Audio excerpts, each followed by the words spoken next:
Hey, what's up, YouTube? It's Richie from Boston. Today is the 5th of December. It's 2018, and seeing how the entire earth has closed down to memorialize George Herbert Walker Bush's passing, I thought it would be a good time to talk about the Antichrist and other things Antichrist related. And when I think of things like that, there's no one that comes to mind any quicker than Edward Hendrie, AntichristConspiracy.com. Edward, how are you handling the loss of George Herbert Walker Bush on this sad, somber day? Very well, thank you. Beautiful, beautiful. So I did a live stream and I did another video. We did two videos. We covered the Jesuits, we covered the flat Earth, and there was a lot of questions, and you were gracious enough to come back. Um, let me. This is the one question. I mean, if I'm going to take all of them and put them in a nutshell, the one question was, how is the flat Earth laid out in the Bible, and why is it important? Can you answer? Do you have anything to put up on that? Okay, well, yeah, that's a good question. So let's start with the basic premise of what the Bible sets forth and the reality that we live in today. So the Bible makes it clear that we wrestle not against flesh and blood, all right, but there is spiritual wickedness in high places, all right, and so we have to understand that we are against certain spiritual forces, okay, and we have to have the full armor of God. And part and parcel of that full armor of God is the truth. You have to gird around with the truth. Okay, so let's look at what the Bible says, which is pure truth about God's creation. So, and I'm going to give citations to the Bible so that people can look in their own Bible and see for themselves that what I'm saying is true. All right, so we're going to look at the Bible and let it speak for itself. This is God's word. So in First Chronicles 16:30, it says, "Fear before him all the earth; the world also shall be stable, that it be not moved." Okay, so right there it says that the earth be not moved. And let's look at Psalms 93:1. It says, "The Lord reigneth; he is clothed with majesty. The Lord is clothed with strength, wherewith he hath girded himself. The world also is established that it cannot be moved." So here we have two passages that make it clear that the earth is immovable, and it's immovable very much like God. All right, so let's look at another passage in Psalms 104 in verses 1 through 5. All right, here they talk about the praise and glory of God. And the earth is immovable, and that is closely associated with the praise and glory of God. So, bless the Lord, O my soul, O Lord my God, thou art very great, thou art clothed with honor and glory. And then later, in verse 5, it says, "Who laid the foundations of the earth, that it should not be removed forever." So the glory of God is closely associated with his creation. Okay, and in fact, if you look at Romans chapter 1, verse 20, it says that the invisible things of him from the creation of the world are clearly seen, being understood by the things that are made, even his eternal power and Godhead. So basically, he reveals to us who he is. Okay, we understand the invisible things of God by those things that he has created. That's what Romans 1:20 means. Okay, so if you have a false concept of what creation is, then you're also going to have a false concept of who God is. See, so it's important to be accurate in your understanding of God's creation. And all things were created by Jesus Christ. For if you look in Colossians chapter 1, verses 16 through 18, it makes it clear, for by him, that is by Jesus, were all things are created. All things that are in heaven, that are in earth, visible and invisible. Okay, all things were created by Jesus Christ. Okay, so if you believe in a creation that does not exist, that is, if you have a false concept of God's creation, then you necessarily believe in a creator that does not exist. So if you, however, have an accurate view of God's creation, you will in turn have an accurate view of God. All right, and this is important because we have people who purport to be Christians. One, let's take Francis Collin, for instance. He's a medical doctor and a PhD. And he is was the director of the National Institute of Health. Okay, and he believes in the science of evolution. Let's take, for example, and his contention is that evolution is based on science, and the Bible is not intended to be a textbook on science. Okay, but that's not what the Bible says. The Bible says that whatever is depicted in the Bible is God's truth. Okay. In Psalms 119, 128, verse 128, it says, I esteem all thy precepts concerning all things to be right. So that is, everything in the Bible is correct. And if so-called science, and that's what we'll call it, so-called science, which is really more of a religion today because it's not based on empirical evidence, okay, so-called science contradicts God's word, then there's a problem. Because Jesus made it clear in John chapter 3, verse 12. If I have told you earthly things and you believe not, how shall ye believe if I tell you of heavenly things? And basically he's saying, listen, if I'm telling you about things that are on earth, okay, that is in his word, then, and you don't believe me, how are you going to believe me if I tell you about heavenly things? And by the way, that's why we have many of these churches that claim to be Christian churches, their theology is all screwed up. It's all backwards. Okay. And that's a discussion for another day, because they have a skewed view of God's creation and therefore a skewed view of who God really is. All right. His character, his nature. So the Genesis account of creation is God's account of how he created the earth.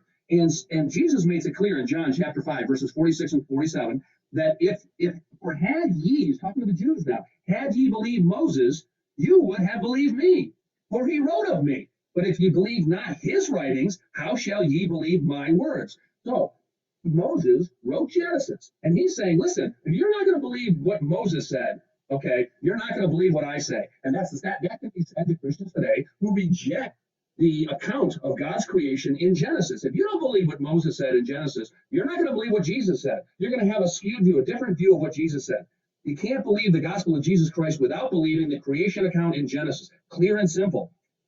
In 2 Corinthians 11:4, Paul wrote, for he that cometh preaches another, if he that cometh preaches another Jesus. So keep in mind, just because they use the word Jesus doesn't mean it's the Jesus of the Bible. Right. Because there is another Jesus.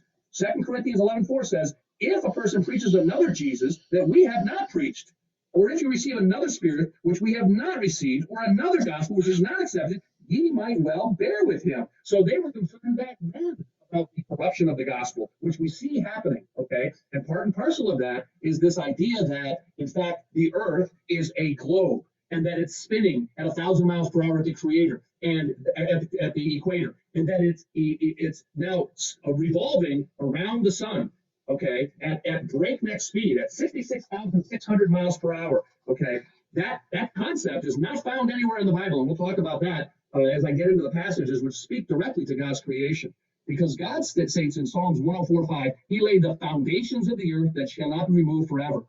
So if there's no foundation, that is, if the earth is hanging, if the earth is in the midst of this mythical vacuum of space, then there can't be the God of the Bible. There has to be something else, okay? So if you look at Psalms 19, 1-6, the heavens declare the glory of God, and the firmament showeth his handiwork. So here we go. The heavens, okay, declare God's glory.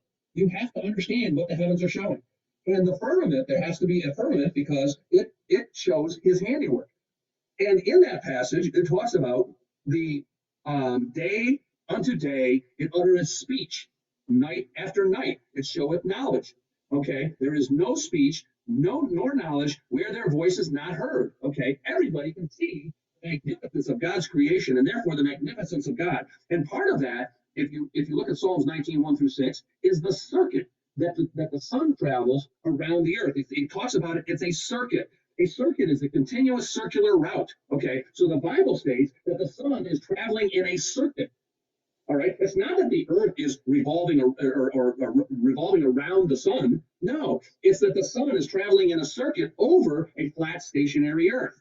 Okay, and it shall not be moved. In Psalms 96:10, it says, if the earth can't be moved and the sun is creating through space, that means the sun will be flying away from the earth. So the argument is, some people say, well, the sun in Psalms 19, verses 1-6, travels in a circuit, explains it travels in a circuit. What is a circuit?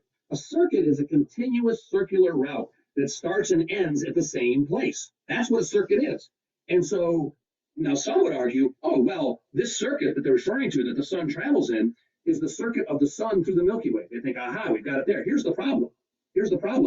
Psalms 96:10 states, the world also shall be established that it shall not be moved, which means if the sun is moving and the earth shall not be moved, that means that the sun would be careening away from the earth, okay, which doesn't work. It doesn't work. So that is not the biblical model. The biblical model is a stationary flat earth with foundations, okay, and that the sun is traveling in a circuit over that flat earth, okay. Now let's look at Genesis chapter 1. We have the earth created on the first day, all right? And then if you look at Genesis chapters 14, or verses 14 through 19, the sun was not created until the fourth day.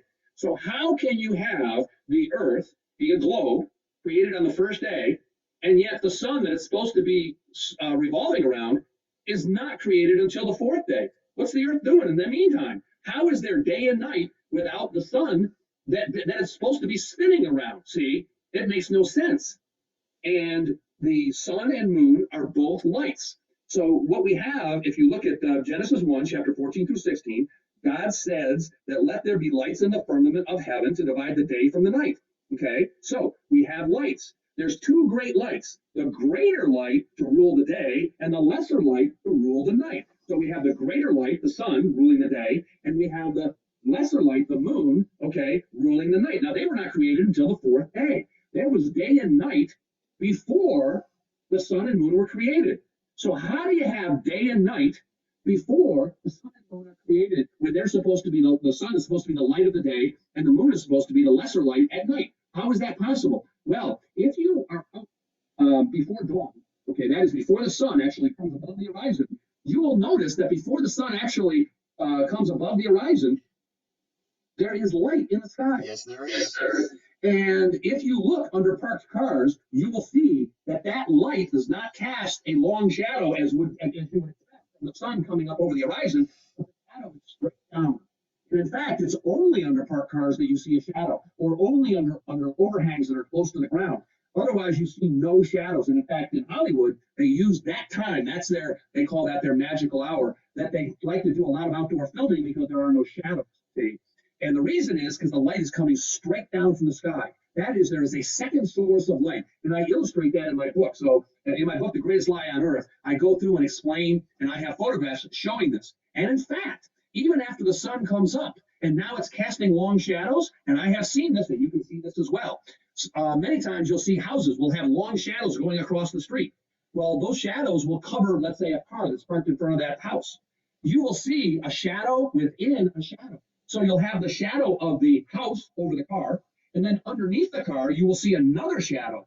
And that's there are two sources of light. You have the light from the sun, and then you have the light from the sky, which is the light that God had when he had night and day. So the sun is a greater light that rules the day, but it's not the only light. The Bible makes it clear that there was day and night for 4 days before God created the sun. And you can see the evidence of that by looking around, by observing. Well, that's, And that's by the way, I want to give credit real quick to Rory Cooper for making that point. And he does an excellent job. He has My Perspective YouTube channel. He's got a lot of good stuff. Yeah, I just want to give credit to Rory Cooper because it was a video I watched that he did that showed the different lighting that you would have if there was not a second source of light coming from above. So you should look at Rory Cooper's work on that. It's fantastic. Now, the book of Genesis, and he has a website or a YouTube channel called My Perspective. And his some of his older videos are still up on YouTube as well. But he does an excellent job. Now, let's look at the idea. What is the sun and moon? They're both lights. Okay, so there were two lights. All right, one to be the greater light, the other to be the lesser light. Okay, and they are actually lights. So the moon is not reflecting the sun, the light of the sun. The moon has its own light, and that can be demonstrated by taking a thermometer. You can use an infrared thermometer, and they're like $50. And they're great. You can point them in an area, and it'll tell you what the temperature of what it is that you're pointing at. You can buy them on Amazon, hardware stores. They're fantastic. And so, if you take the temperature of an item, it could be the asphalt, it could be an item you put in the shade of the moon, and you take the temperature of the shade of the moon, and then you take the temperature of what is in moonlight, you will find that the temperature of the item in moonlight will be several degrees lower than the temperature in the moon shade, which is just the opposite of what you would expect. Right. Now, you know that in sunlight, and I've done this, I've actually taken the thermometer out and I've done it, I found that the difference between the moon shade and moonlight is about 2 degrees Fahrenheit. So the temperature in the moon shade was actually 2 degrees to 6 degrees Fahrenheit greater in moon shade than it was in moonlight. It's a cold light, which we know that cannot be reflecting the light of the sun because, and again, having to make sure about this because we know that sunlight is hot, it's warm, and you want to get in the shade to get out of the heat. During the day, it was about a 20 to 25 degree Fahrenheit difference between the shade and the sunlight. It was hotter by 20, 25 degrees in sunlight. So we know that the moon cannot be reflecting the light of the sun because in order to do that, it would have to reflect a warm light. But it doesn't. It reflects a cold light. So it is its own light. It has different character, okay? And well, here's one for you. Here's one. I don't know if you saw this. I'm standing exactly at sea level, and the moon is just coming up over the edge of the Atlantic, and the moon is 100% full, and it's bright, bright orange. So I took the camera and I took a compass. I point the compass and the camera at the moon, and then I turn around 180 degrees to show where the sun just set 1 hour ago. If what they tell us was true, the sun just set. So between the sun and the moon, which they claim is reflecting the sunlight, the Earth is now in the way. So if what they were telling us was correct, the Earth should be casting a shadow on the moon. We shouldn't have a completely 100% full moon, and it's exactly what we had. Do you know what I'm saying? That's a really good point. Yes. I got it. I did it with you in mind, and I did it very, very succinctly. It was freezing out, but it seems like when it's really cold out, that's the best time to get the footage. The sun just set exactly 180 degrees exactly behind me an hour prior, and the moon is coming up over the Atlantic as big and bright as it could possibly be. You know what I mean? Right. Well, I have actually done some research on that because when you think about it logically, anytime you have a full moon, if the moon is reflecting the sun, that would mean the Earth necessarily has to be in direct line with the sun, therefore blocking the moon, and you could never have a full moon. Now, they have figured, they realize that's a problem. So what they do, okay, I'm talking about science so-called, is they made up a 5-degree offset in the rotation of the moon around the Earth. So it's 5-degree offset. So they say in that 5 degrees, they actually get the sunlight past the Earth. Now, that's their explanation. That's what they're going with. But having said that, if you think about it logically, in our solar system, if you have a heliocentric model where the Earth is revolving once every 24 hours, we know that. We're just going to take that as a given, right? So every 24 hours, where you are on Earth is right back to where you were, if in fact what they say is true, right? So it's once every 24 hours, exactly. And then you have the Earth in a circuit around the sun, according to the heliocentric model. Well, the problem with that is, in 6 months, in where you're facing at high noon will be midnight 6 months later. If you can envision that. Yes, I laid this out. That really screws up all their models. It really does. That's a great. It does, but nobody discusses this. Okay, I lay it out in my book. I've got a chapter where I illustrate. You can see the illustration, and I have the authorities where I establish that, in fact, under the heliocentric model, it's basically impossible. It's an impossible model, and this is a fly in the ointment. There's no way they can establish the heliocentric model and have high noon 6 months later at the same spot. It just doesn't work. Yeah, that's brilliant. There's some guys at NASA right now cursing your name because of that, because they're trying to figure out a formula to kind of bull stuff their way around that. You know what I mean? Yes. Now let's move on here. So we have light, the moon giving off its own light. All right. Now, if you look at Genesis chapter 1, verse 2, it says that the earth started its existence without form and void. And God moved upon the face of the waters. Now, isn't that interesting? It's the face of the waters. Now, a face is a flat surface. The face of a clock. See, it's a flat surface. It's the front of something. A globe, a sphere, does not have a face. We don't talk about the face of a basketball, okay? You have a face, all right? That is the front. That is the surface of something. So he talks about and we all know that water is always flat. Okay, we talk about water level. Okay, because water is always level and it seeks its own level. So the idea that the water has some kind of hump that would be necessary on a globular Earth is mythology. We know it's flat. Okay, now in Isaiah 44:24, okay, he says he spread out things that he said he stretches forth the heavens that spreadeth abroad the earth by myself. So he stretches out the heavens, he spreads abroad the earth. Well, you spread something that's flat. You stretch the heavens over something that's flat. Okay, so a bedspread is flat. You talk about spreading something out, that's flat. Okay, now and with regard to the firmament, he said, let there be a firmament in the midst of the waters and let it divide the waters from the waters. So the firmament is a hard, in this case, we're talking about a hard dome-like structure, because in Job 37:18, it's described as, hast thou with him spread out the sky, which is strong and as a molten looking glass. So basically, the firmament is like a molten looking glass. And when the firmament divides the waters that are above from the waters that are beneath. So when you look up in the sky, that blueness you're seeing is actually water above the firmament. Okay. And when God flooded the earth in the Genesis flood, it talks about in Genesis chapter 7, verse 11, that he opened the windows of heaven.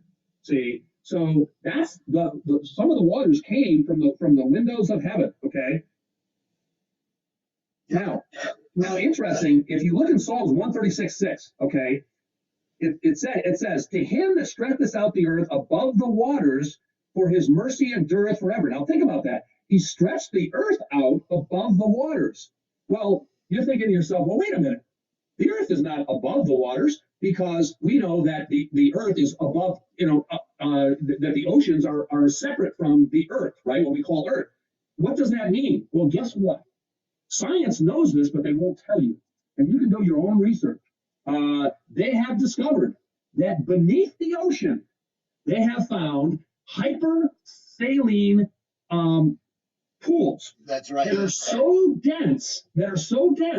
That one person was in one of those submarines, exploratory submarines, and they went to go in it. It was like a lake underneath the ocean. And actually, you can see the lapping of the hypersaline. It's upon the waters, the super saline solution. Those are the foundations of the earth.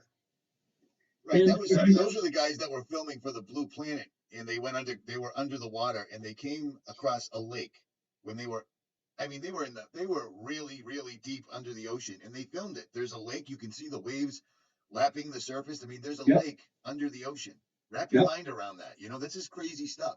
And you'd think that this would be front page news, and it isn't. No. And, if you do research, you'll find that there are other pools under the ocean that they have discovered, but you really have to dig to find it. Yeah, they're not making it easy anymore. In the last couple of years, the Google searches, all this stuff, you have to really, really be specific when you search for stuff, because they're rewriting history, basically, using the computers to do so. Yes. Yeah, they screw up. And that guy, he suffered a mysterious death, and I don't know what the circumstances were some years later. The guy who explained it, I don't know if there was anything nefarious about that or not, but some people have alleged. All right, but now which guy are you talking about, Edward? The guy who narrated that and explained what he saw. Oh, yeah. He was a young guy. I can't remember his name. I can't either. But he's since deceased. But anyway, if you look through the Bible, it talks about the circle of the earth in Isaiah 40:22. It is he that sitteth upon the circle of the earth. Okay. Now, a circle is a two-dimensional scribe. In fact, God makes it clear that he encircled the seas with a boundary. Okay. That he encompassed the seas with a boundary. In Proverbs 8:27, I was there when he set a compass upon the face of the depth. That's wisdom talking. Okay. That's God, essentially. When he set the compass upon the face of the depth. So he, hold on just a second. And it says, I was there when he set a compass upon the face of the depth. So a compass is a circular boundary. Okay, it can also be a measuring instrument, but it's a circular boundary. It has many definitions. So that circular boundary is what we see in the flat Earth with Antarctica around the outside. Okay, and notice that he says it's the face of the depth. Okay, so he set a compass upon the face of the depth, again indicating a flat surface facing up. Okay, and he said, "Heaven is my throne, and the earth is my footstool." Well, having a ball floating around in space doesn't sound like much of a footstool. And when you look at just to go back upon the terminology circuit, when you look at the model that they give people, that it's commonly accepted that the Earth's going spinning 1,000 miles an hour, 66,000 miles around. That's no circuit. That's just a spiral that's spinning off into oblivion. It makes little to no sense, but people just don't think about it. A circuit applies. Right. You know what I'm saying? I think you nailed that one, man. Yeah, and he looks at all the inhabitants from his throne in heaven, which suggests one location above us. Okay, now they might think, well, God's all powerful; he can do whatever he wants if he wants to see around the other side of the globe. Well, that's true. That's true. He is all powerful; he can do what he wants. But why is he depicting something that doesn't really exist? That means that he's telling us a fib? I don't think so. And also, that Satan is not all powerful. So when the devil tempted Jesus and he wanted to show him all the kingdoms of the earth, he took him to a high mountain. Well, no matter how high the mountain is, if all the kingdoms of the earth are on a globe, he wouldn't be able to see around the backside of the globe. Absolutely. That's a great one right there. Yeah. And another thing, when Jesus returns, everyone will see him in the sky. Okay, so in Revelations 1:7, it says, every eye shall see him. Well, how's every eye going to see somebody coming in the sky when it's a globe? People on the backside won't be able to see him coming, all right? Now, people say, well, again, he will do it in some miraculous way. And in fact, who was it that ran that charlatan who ran the Trinity Broadcasting Network? I can't remember his name. He said, well, God was going to use the Trinity Broadcasting Network to make sure everybody in the world saw when he came. That's ridiculous. Okay. Now, what's the refutation of this idea that God's going to use some other miraculous way? Well, if you read Acts chapter 1, 9 through 11, it says when Jesus was ascended into heaven, the angel said, in like manner shall he so come in like manner as ye have seen him go into heaven. So basically saying, as you're watching him ascend into heaven, he's coming back the same way. You're going to see him the same way. All right. So we're talking flat Earth here. It's got to be flat Earth. You know what really gets me? To read the Bible, to look at what you're presenting right now, and to look around, everything makes sense. When you look around, you see everything is flat, except for mountains and hills and so forth. When you see the sun and moon moving around, it all makes sense. NASA has come in and literally brainwashed people where they have to suspend reality to understand what NASA's presenting. It's to me, it looks like it's common sense. The Bible explains things, and when you look around, it all lines up with what the Bible's saying. Yeah. What NASA's saying, it's complete and utter faith. You see a rocket on a launch pad, and then they claim it shoots off into outer space, and then everything else is, artist conceptions and broadcasting and green screens. It just amazes me how much they've been able to take over everything with television and words. Does that make any sense? I'm trying to get a point. Yeah. No, the population has been conditioned, and they control the media to continue that conditioning process. It's amazing. It astounds me that more people aren't wondering why there hasn't been another Mickelson Morley. Like, why isn't one of these done every single day until somebody can prove in a scientific fashion where it's repeatable that the Earth is moving at a specific speed? Do you know what I'm saying? It just amazes to me. Well, they can't scientifically prove what does not exist. That's why. Say that one more time. They cannot scientifically prove what does not exist. Right. Well, no, that's so they have to use propaganda. Oh yeah, it's yeah. The Michelson Morley experiment established proof beyond any doubt that the Earth is stationary and it does not move. And like I said when we were off air, it's the very first thing when you type in Michelson Morley experiment. The first thing you see is the greatest failure in science. The greatest failure. It wasn't a failure. Their experiment worked perfectly. The only failure is it failed to detect the spinning of the Earth because the Earth isn't spinning. That's right. In my opinion. That's right. You're absolutely right. That's what it did. I mean, it established it, and for a long time, the scientific community was on tilt. They didn't know quite what to make of that because they could not attack Michelson or Morley, Michelson was the foremost physicist of his time. And they couldn't attack his methods, his experiment, because the interferometer that he created it was very accurate, very precise, and they could not attack his methodology. They were left scratching their head. And so that's when they trotted out Einstein and his theory of relativity, who basically said, well, the reason no motion was shown is because everything's relative. And when you're looking at things from your perspective, then you think that you're not moving and the other objects are moving, when in fact you really are. Okay, so he created a mythology and called it a science. It's really a religious philosophy of relativity. And they said, well, yeah, but what about the firmament? I mean, the firmament should be an objective standard, even though your perspective might be wrong. This is light. This is light traveling through a firmament. I'm sorry, the ether. They said, what about the ether? It's traveling through the ether. We know the ether exists. He said, no, it doesn't. No ether. Okay, so he just said that there's no ether, and from then on, people have accepted the fact there's no ether, even though ether has been it's a proven fact. So the theory of relativity is completely impeached, but yet they still teach it in schools as though it's a scientific fact, when it's really a religious philosophy that's clothed in scientific lingo. And it's all mathematics. It's not physics, it's mathematics. Right. The Morley experiment was actual science. It was actual hardware science. It was testing. It was science in the purest form. And then when they couldn't come up with an answer, they bring in a theory. And then that seems to, I mean, it's funny because now black is white and white is black, basically. Yeah. Yeah. Here's a test that we can't refute. So let's just bury it and bring a theory up. So when you fall down, you're not actually falling down. The earth is coming up and hitting you. Yeah. It's equally likely. There's no scientific way. They say, this is what they say. There's no scientific way to determine whether you fell to the ground or the ground came up and hit you in the nose. Is that idiotic or what? It's ridiculous. It's laughable, and yet this is it's ending up in the science books in schools. This is what they're teaching them. Yes. We're the last of the Mohicans, Edward. Yes. All right, you want to take a break? In Job, God makes the point that he has snapped a line. Okay. So he says that I laid the foundations of the earth. Okay. And who hath stretched the line upon it? So this is in Job, chapter 38, verses 4 to 13.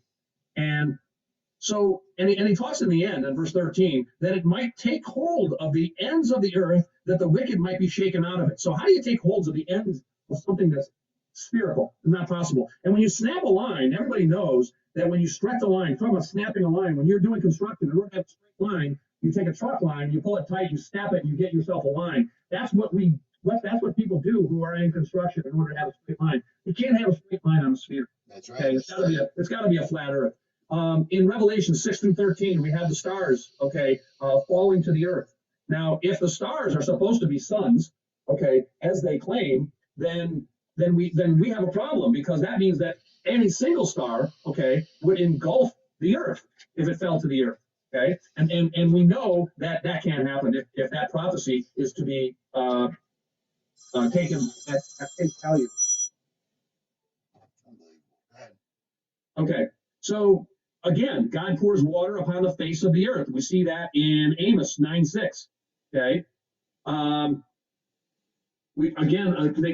if you look at Job chapter 38 through 14, talking about the earth, it's turned as clay to the seal.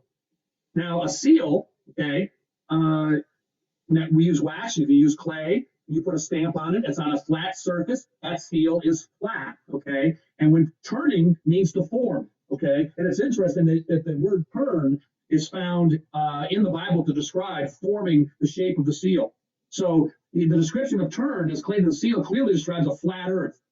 And it suggests by the word turn that it's a circle. Now, again, moving on to Joshua chapter 10, verses 12 through 13, God caused the sun and the moon to stand still. And interesting, when you look at those verses in Joshua 10, verses 12 through 13, you'll see that the sun stood still upon Gibeon. So you have the sun standing still upon Gibeon, upon a particular location, and the moon stood still in the valley of Ajalon. Well, if the sun is supposed to be millions of miles away and many times greater in size than the earth, how could it be upon Gibeon? See, so this idea that the sun is so much larger than the earth is a fallacy according to what the Bible states. And also, The sun and the moon did stand still. That's what the Bible says. They stood still. The Bible does not say that the earth stopped spinning. So, excuse me, I'm going to cough. All right. God states clearly in the, by the way, are you able to edit out that cough? States clearly in the passage that the sun stood still. It does not say the earth stopped spinning. And by the way, if the earth would stop spinning, think about it. You have the earth spinning at 1,000 miles per hour at the equator, and it comes to a sudden stop. Well, it would kill every living thing on earth. There's just no way that that would be possible. And so it has to have happened. It's amazing how many lies we're living in at once. Just like you just said, according to NASA, the sun is multitudes larger than the earth, when that's absolutely, completely, and totally false by a lot. Yeah. The earth is spinning at 1,000 miles at the equator. That doesn't make any sense at all, because if that was a true thing, 1,000 miles an hour on a sphere, 7,000 plus miles in diameter, the speeds would vary. It's so ridiculous. Yeah. And people laugh at us for trying to bring the truth forward. Yeah. And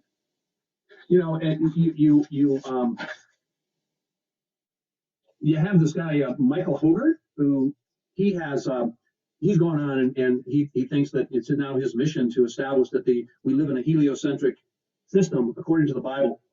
And the only Bible passage that he can cite as his authority is Obadiah chapter 1, verse 4.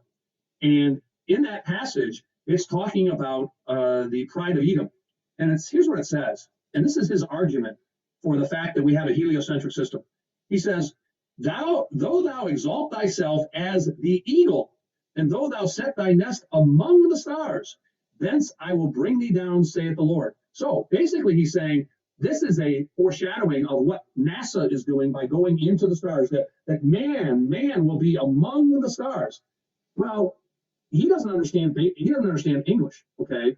So to be among the stars, all right, means that you're surrounded by the stars. And also, it doesn't mean that you're in with the stars. He suggests that the eagle is going to be with the stars. Well, God is using a simile, and he's comparing eagles and nests. Well, eagles, everybody knows eagles do not go into outer space, and they don't make their nest in outer space with the stars. No, they make their nest in mountains, okay? And they are surrounded by the stars. When you look at their nest surrounded by the stars, they're above them. That's what is being depicted here. So the word among doesn't mean with the stars, like they're right next to the stars. That's not what it means.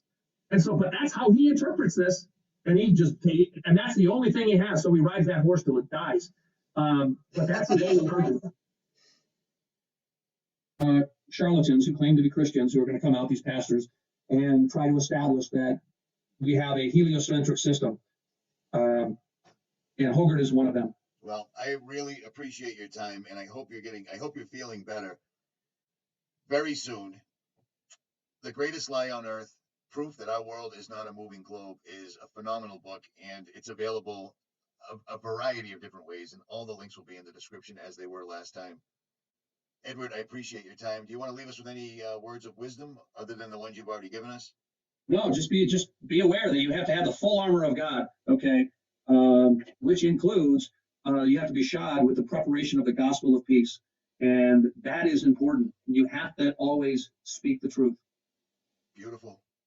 Edward, enjoy the week. I hope you're feeling better, and I really appreciate you coming back on with us. Thank you. Anytime. Have a good day. Thanks. Bye. Bye.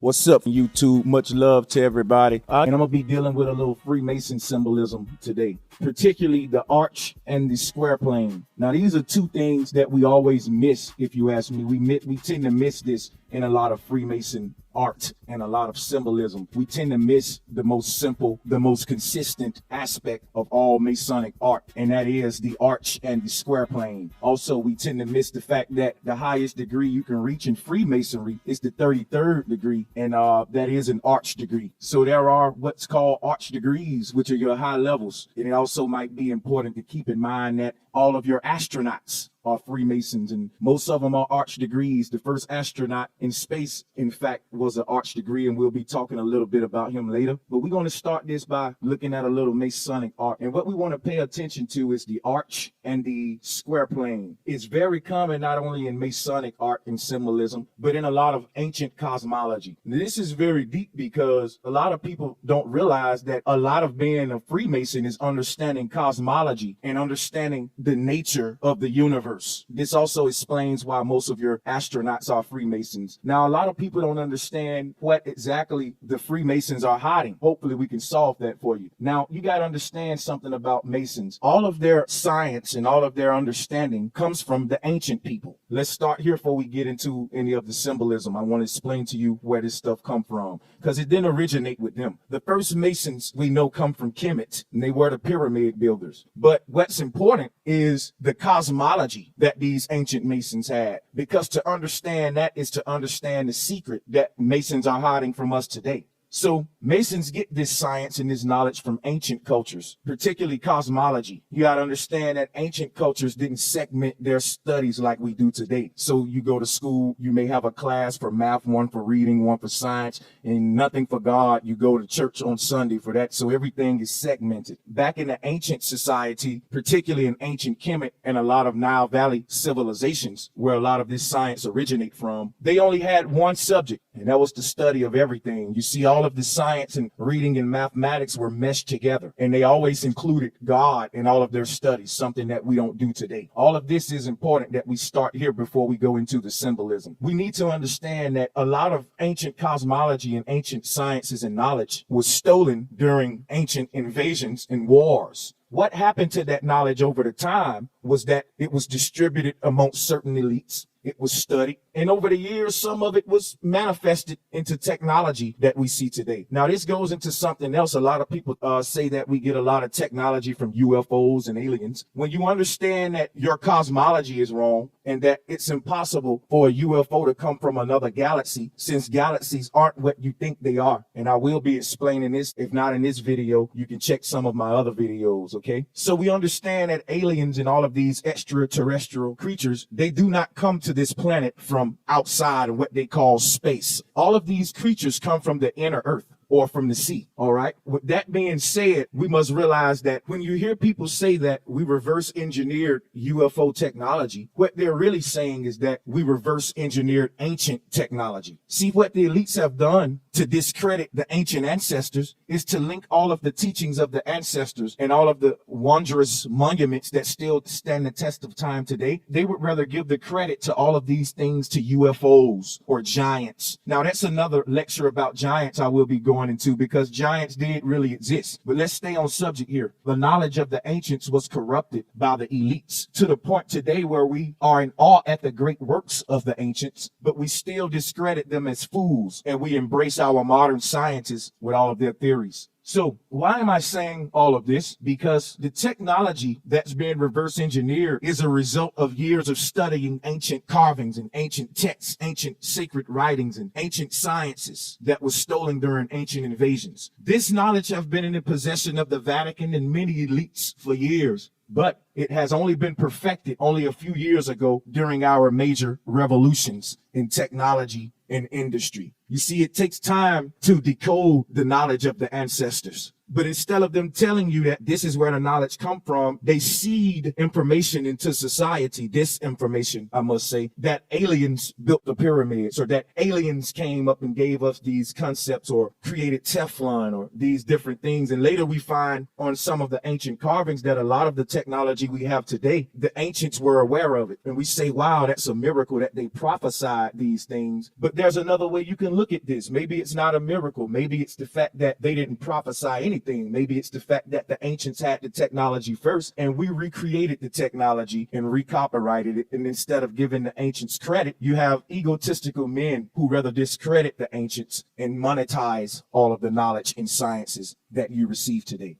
With all of that being said, we see that there is a big secret being hid from the masses. The elites never will tell us the truth. And if you think you're getting the truth in school or in the science books, you are wrong. Now, don't get me wrong. There is truth in everything. There's truth in the Bible. There's truth in the science book. But you have not been taught to seek truth. You have been trained and miseducated to regurgitate theories. So understand that most of our search for truth starts in a biased foundation. and that it starts on a foundation of complete lies that we've been given since children. I'm going to now get into this Masonic symbolism. And as I stated earlier, what we want to pay attention to is the arch and the square plane. Why do we want to pay attention to this? Because as I just stated, your cosmology is one of the basic foundations that is being used to rule you. But the illusion is that none of this is important. Hopefully you will see why this is important by the end of this video. The Masons today hijack ancient knowledge and now use it against us. And a lot of this symbolism, I will be proving that and also explaining the symbolism to you. So as you can see in this picture, a picture of George Washington, who was, by the way, a Freemason, if many of you didn't know that. What we want to pay attention to in this picture is the fact that, of course, he's in his full Masonic dress and attire, but we want to pay attention to the arch above his head, which is connected by the columns, which is all connected by the square plane that he's standing upon. That's very simple. We just want to pay attention to that. See, we often miss the simple things, and I'm going to be pointing out to you why this is important, because it's the simple things that we find consistent, and it's the simple things that really tells a big story. And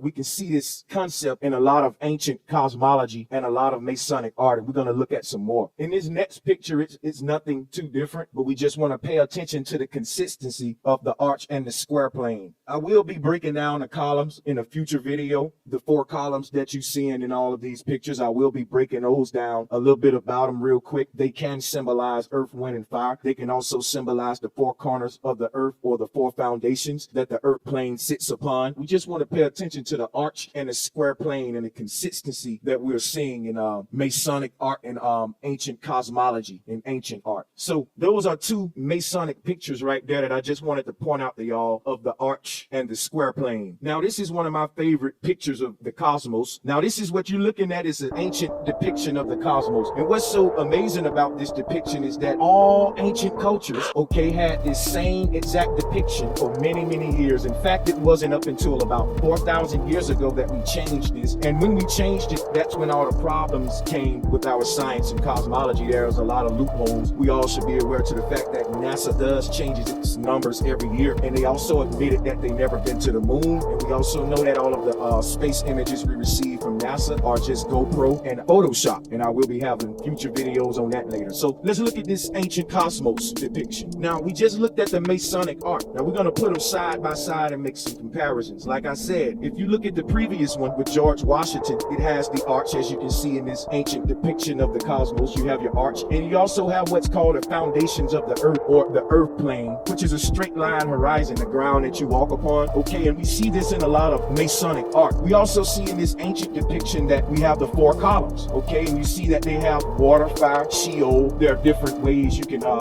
describe this. One thing that's consistent is the layout, but we know that all symbols can mean many different things to many different people at many different times. Now, don't let that confuse you, because I'm going to also make a video about that later. There's so much to get into, and I want to stay on topic. So what I basically want to point out to you is the consistency and the things we missed in the Masonic art. We never compare it to the ancient cosmology, because the ancient cosmology is not popular. It's been hidden. It's been taught that if you believe the earth is flat, you're a dummy. Yet we marvel at the ancient pyramids, which makes no sense to me. So let's take a look at the ancient art. I'm pretty sure many of you are not familiar with this art, or you have seen it and have probably had it misinterpreted to you. Understand that all ancient cultures for many years, as I stated previously, had this same design. We see the 4 columns as we saw in the Masonic art. We see the square plane and we see the arch. Let's move on to some more Masonic pictures. This is going to break down to you this big secret that supposedly is hidden is really not as complex as you think. Now, in this picture, I really can't explain to you the ritual that's going on in this picture, but I do want to point out some things. In the top left corner, you will see the Masonic compass and square on a shrine. And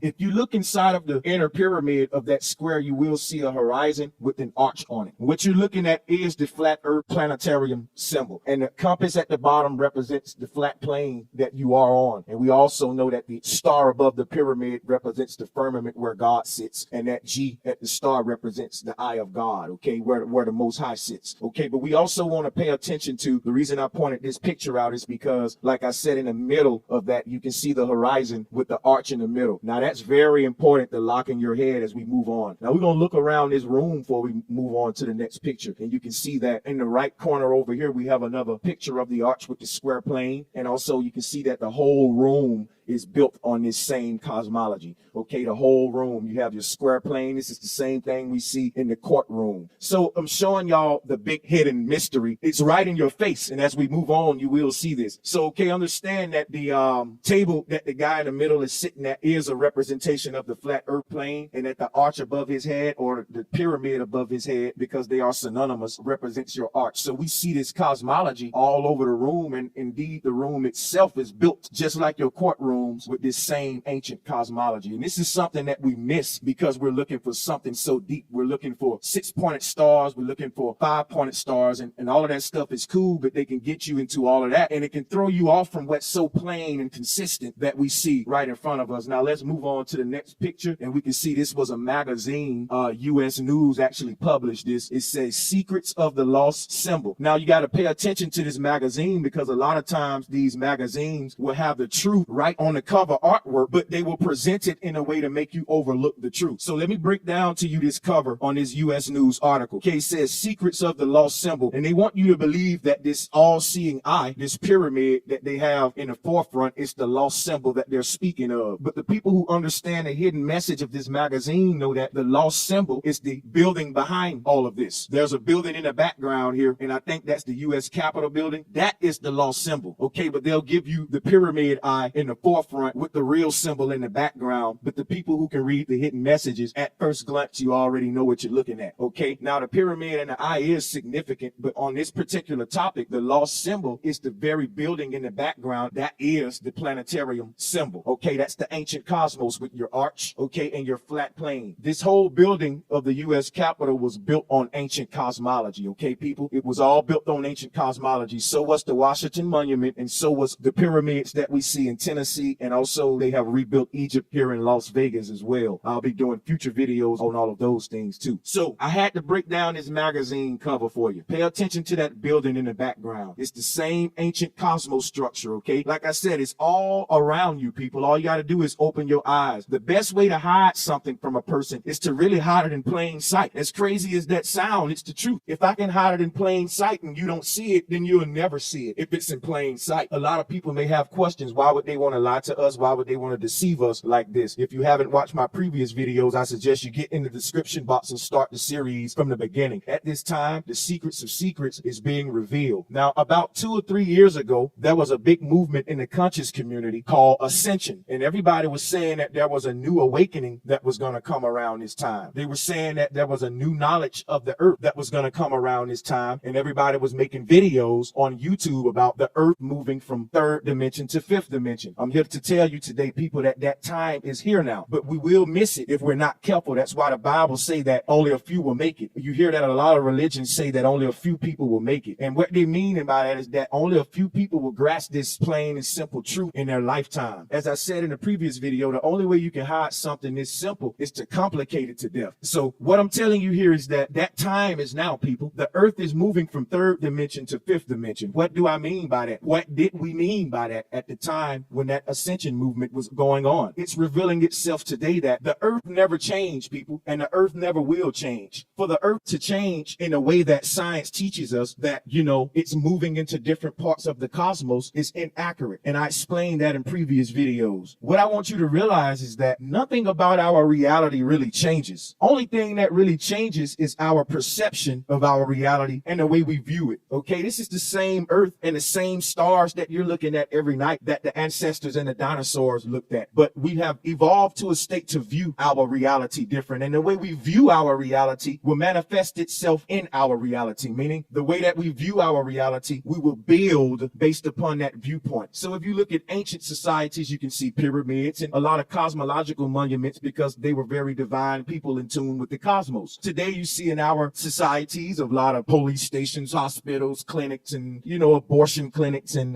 you know, military bases and missile sites and churches and mosques and, you know, different things that devices of that nature. I can go on and on because the way we view our reality, we have started to shape our reality based on that viewpoint. And if we're not careful, we will continue to create a worse and worse hell than what we are seeing. Now, back to what I'm saying about the earth moving from 3D to 5D. That change and that shift is only going to take place in the consciousness or the mind or the perception of humanity. It's not going to literally physically take place. The earth is not going to transform. The earthling minds are going to transform their viewpoint and the way we look at the earth. And by doing so, then the earth would transform. The earth has no hands and eyes. We are the hands of the earth, okay? And we shape the earth. We build upon the earth and shape the reality upon it. So we have to change our viewpoint for the earth to change. It's a symbiotic relationship. And we are man, the manifestors, the ones who build upon the earth. So we have to really have a foundation of truth in our cosmology, because the rule of as above, so below is a very real rule. And that rule is being used against us today. Now, with everything that's being said, you're going to understand why there's such a big consistency between Masonic art and ancient cosmology. This is something we've missed for years, people. Okay, it's simple and plain. You got to understand something about people like Neil deGrasse Tyson and all of your scientists. They all are Freemasons. You got to understand that heliocentrism itself is a religion. It's a culture, a cult. It's an ideology. So what you have to do is realize that science is its own religion. So if your science isn't right, then you will be off balance morally and spiritually. Okay, your essence won't be truly what it could be based on a foundation of truth. And I've come to find that ancient cosmology is that foundation. And for those who would beg to differ, let's look at some more of the consistency that we see with Masonic art that is used among the elites in ancient cosmology. Now, this picture right here, before we move on, is something I just wanted to show you. It say, for me, lying about the universe is like breathing. I think that was a pretty funny one. And I'm also going to be uploading videos on Neil deGrasse Tyson just spewing a bunch of baloney. And you'll be surprised that we pay these guys millions in taxes to really just insult us, okay? So this one is a picture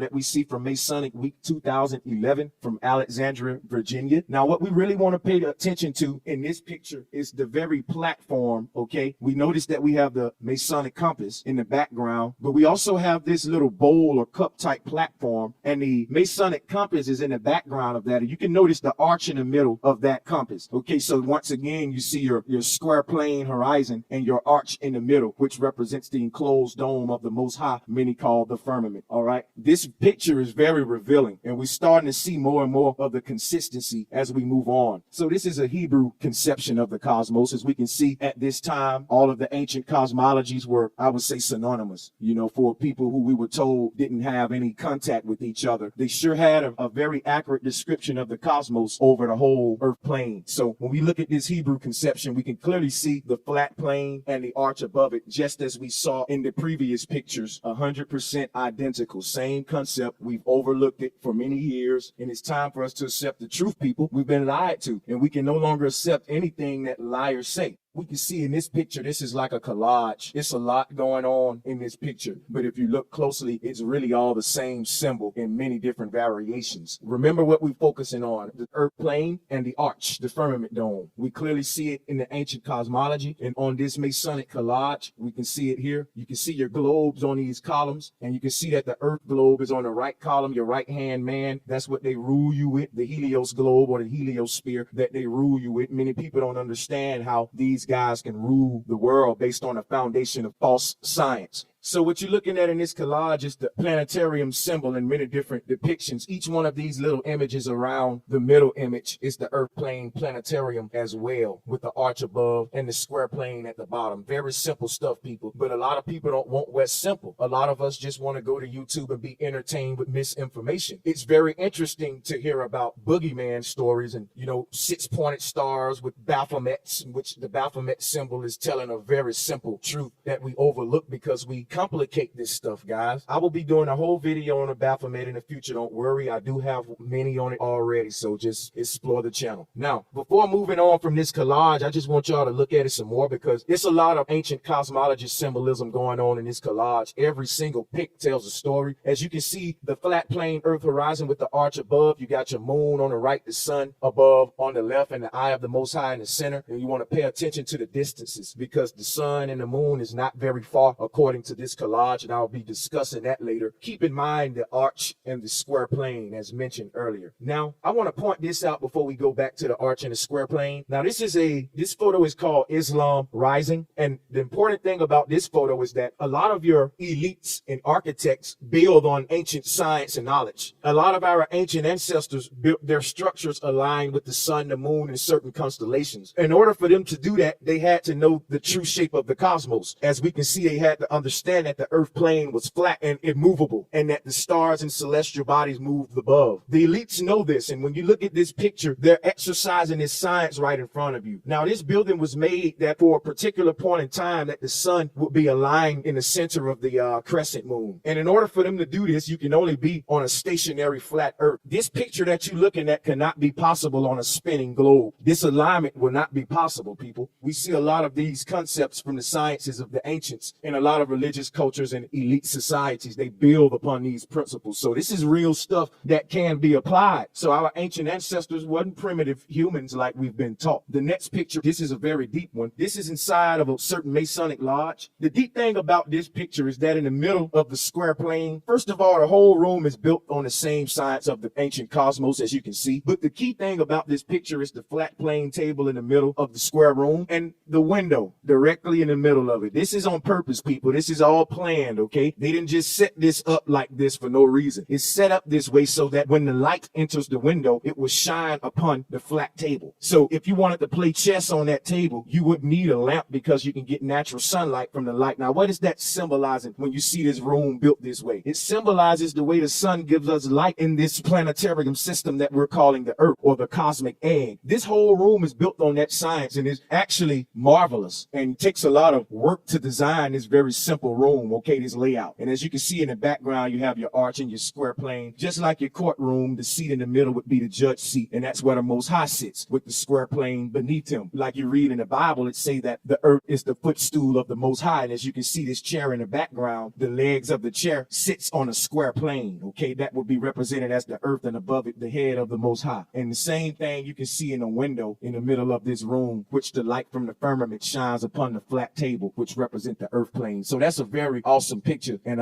it should break down a lot of the rest of them as we move on. We're going to look at another picture, and this one here is from Christian art. And as I stated, things that we miss are the arches and the square plane. If you notice that this picture has a continuum of the arch and the square plane, okay? If you study the picture, you can see a continuum of this layout. And I also broke it down in a previous video. This is the Cuban link continuum. It's a continuum that we can see also in the Cuban link chain. Like I said, it's a very interesting picture because it shows the arch and the square plane as a continuum. And this is from Christian art. Now, this is another one that's very interesting. This one look a little extraterrestrial, for lack of better words. But as you can see, the flat plane would be this line right in the middle. And that's the earth plane, which sits upon the four foundations, as you saw the four columns in the previous Masonic art. And we also know that the flat plane was present with the arch above. This particular ancient depiction, I believe, is another Hebrew depiction. Another ancient one we want to look at. This is the Navajo cosmos. And this is a very pretty picture, if you ask me. I like this design.